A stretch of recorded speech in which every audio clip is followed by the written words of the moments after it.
मैं आने पर मैं भी तुमको सहायता करूँगा साड़िए से। और जब खींचना शुरू किया है दुशासन, चीर को सगर मुंह देख करके छटपट कर रही है, लेकिन पुकार की है, दुख हरो द्वारिका नाथ शरण में तेरी, बिनु काज आज महाराज लाज गई मेरी। दुशासन वंश कुठार महादुखदाई, कर पकड़त मेरी चीड़ लाज नहीं आई। पांचों पति बैठे मौन, कौन गति होई, ले नंद नंदन को नाम सभा में द्रौपदी रोई। पुकार रही है लेकिन भगवान वहाँ नहीं आ पाए हैं। जब कहती है घट घट बासी रक्षा करो, पहले पकड़ के रखी थी तब तक भगवान ना आए। जब कहती है घट घट बासी रक्षा करो, जैसे कहती है घट घट बासी रक्षा करो, तो वसन रूप भैश्याम, तुरंत भगवान वस्त्रे बन गए और 10,000 हाथी का बल खत्म हो गया। खींचते खींचते सारी खत्म नहीं हुई। एक मन गेहूं बोते एक के मन नहीं लेते हैं आप। एक ठो आम गाछ लगा तो एक के ठो नहीं मिलता है, बहुत गुना होकर के मिलता है। तो पुण्य का फल सुख और पाप का फल दुख और बहुत गुना होकर के प्राप्त होता है। और ध्यान योग करने वाले दोनों से ऊपर उठ जाते हैं। जब तक पूर्ण रूप में ऊपर नहीं गए हैं, शब्दातीत में नहीं गए, तब तक तो भोगना ही पड़ेगा, तब तो भोगना ही पड़ेगा। लेकिन ऊपर चले जाएंगे तो भोगना नहीं पड़ेगा। तो एक ही उपाय है ध्यान योग। वह पहली क्रिया मानस जप, मानस ध्यान, दृष्टि योग और नदानुसंधान, ये 4 क्रिया है।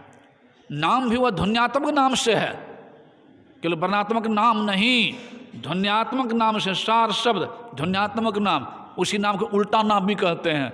उल्टा नाम जपत जग जाना और वाल्मीकि भय ब्रह्म समाना। उल्टा नाम का ध्यान होता है, ध्वन्यात्मक नाम का ध्यान और वर्णात्मक नाम का जप। उस नाम से महत्व है, उसको पकड़ लेते। लेकिन वैसे वहाँ तक जाने की संतों ने कहा कि पवित्र भोजन करना पड़ेगा और कर्म का फल सुन ही चुके हैं, भोगना नहीं पड़ता है, भोगना ही पड़ता है। एक बात और याद आ गई सामने में। भगवान श्री कृष्ण अर्जुन दोनों जा रहे थे, एक पोखर में देखा मछुआ को मछली मारते। अर्जुन ने पूछा है कि भगवान आप कहते कर्म का भोगना पड़ता है, ये मछुआ कैसी गति होगी, ये जीव हत्या कर रहा है। कहा चलो बाद में दिखाऊंगा। चले गए। कई वर्ष के बाद कहते इधर चलो, जंगल की ओर चल दिए। तो जंगल में जब चल दिए हैं तो क्या देखते हैं, एक विशाल हाथी जिसका पैर टूट गया था। टूट जाने के कारण चल फिर नहीं सकता था, पड़े थे जमीन पर, उठ भी नहीं सकता था।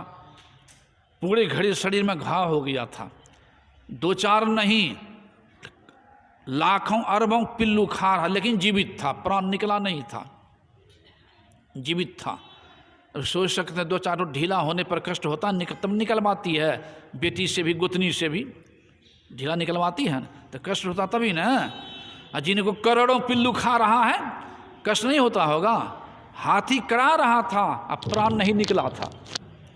हाथी करा रहा था, प्राण नहीं निकला था। अर्जुन कहता आहा हा भगवान, ये हाथी कैसा कर्म है, इतना कष्ट, प्राण नहीं निकला है, करा रहा है। भगवान कहते अर्जुन तुम हमसे पूछा था कभी ये मछुआ की कौन गति होगी, इतने जीव हत्या कर रहा है। कहा हो सरकार।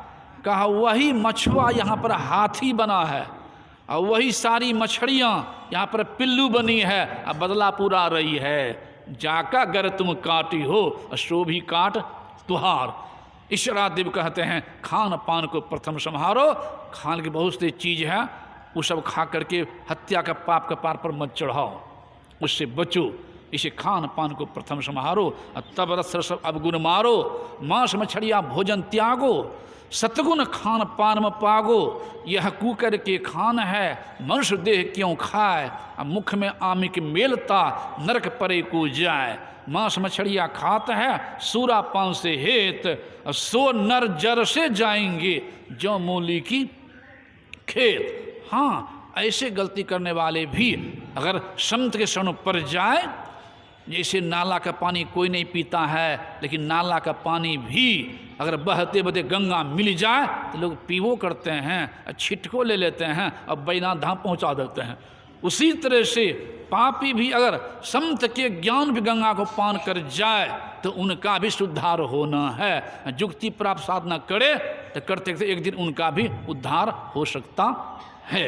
इसलिए सत्संग की महिमा अपार है, कहने से बाहर है। कर्म के रहस्य की जानकारी सत्संग से ही हो पाता है, लेकिन बराबर करते रहेंगे तो विशेष लाभ, नहीं तो मैल जम जाता है, जीव से गलती हो जाती। गलती नहीं हो, इसे बराबर जरूरत है सत्संग की। इसे गुरुदेव ने कहा, सत्संग नित और ध्यान नित रहिए कर संलग्न हो, बेविचार चोरी नशा हिंसा झूठ तजना चाहिए। बोलिए श्री सद्गुरु